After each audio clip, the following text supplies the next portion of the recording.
কোথায় সেই এডিসি হারুন যারা বিশ্ববিদ্যালয়ের আন্দোলনকারী শিক্ষার্থীদের উপর পশুর মতো হামলা করেছে? যারা সরকারে আছেন আপনাদের লজ্জা হওয়া উচিত। আমাকে মামলা দিয়েছিল, তার মামলার কারণে আমাকে 7-7 মাস জেল খাটতে হয়েছে। আমার তো কোনো অপরাধ ছিল না।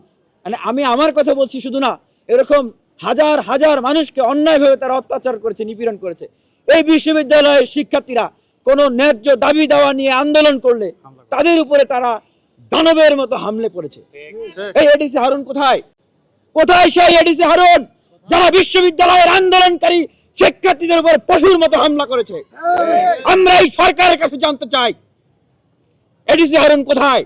তারা যদি এখনো প্রশাসনের চাকরিতে বহাল তবিয়তে থাকে, আমি মনে করি যারা সরকারে আছেন আপনাদের লজ্জা হওয়া উচিত।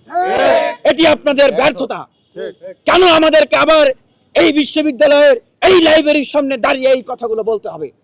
আমি মনে করি এই যে দাবিগুলো জানানো হয়েছে, এই দাবিগুলো বাস্তবায়ন করার জন্য যদি আবার এই বিশ্ববিদ্যালয়ের শিক্ষার্থীদেরকে আন্দোলনে নামতে হয়, তবে এটি হবে এই বিশ্ববিদ্যালয় কলেজের বেকারদের সাথে তামাশা করা, এই বিশ্ববিদ্যালয় কলেজের শিক্ষার্থীদেরকে অপমান করা, অপদস্থ করা, এবং আপনাদের জন্য চরম ব্যর্থতা। যাদের রক্ত, যাদের স্লোগান, যাদের জীবনের উপর দিয়ে আপনারা আজকে দায়িত্বশীল জায়গায় বসেছেন, আপনারা তাদের কথা ভুলে যাবেন না। আমার সুস্পষ্ট মনে আছে, এই লাইব্রেরির সামনেই যারা এখন উপদেষ্টা আছেন, জনাব আসিফ মাহমুদ, নাহিদ ইসলাম, অনেক যারা আছেন, এই ছাত্র অধিকার পরিষদের ব্যানারেই তারা এই দাবিগুলো আদায় করার জন্য লিফলেট বিতরণ করেছেন। এই বিশ্ববিদ্যালয়ে তারা আন্দোলন করেছেন। এখন কেন এই কাজগুলো করতে এত গড়িমসি, এত বিলম্ব? আপনারা এখানে বলতে হয় যে যারাই সরকারে যায়, যাওয়ার আগে অনেক বড় বড় কথা বলে, কিন্তু সরকারে গেলে বেকারদের কথা দেখা যায় এখন সবাই ভুলে গেছে। তবে আমরা এটি বিশ্বাস করতে চাই না।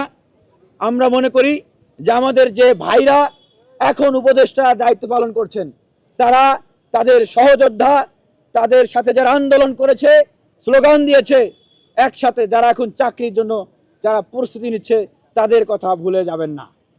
আমরা আশা করি তারা আওয়ামী লীগের মতো আচরণ করবেন না, এবং প্রশ্নফাঁস যে ক্যান্সার, যে মহামারী আমাদের দেশের শিক্ষা ব্যবস্থা, আমাদের দেশের চাকরি ব্যবস্থা, আমাদের বেকারদের স্বপ্নকে ভেঙে চুরে তছনছ করে দিয়েছে, সেই প্রশ্নফাঁস কোনোভাবেই যেন আর না হয়।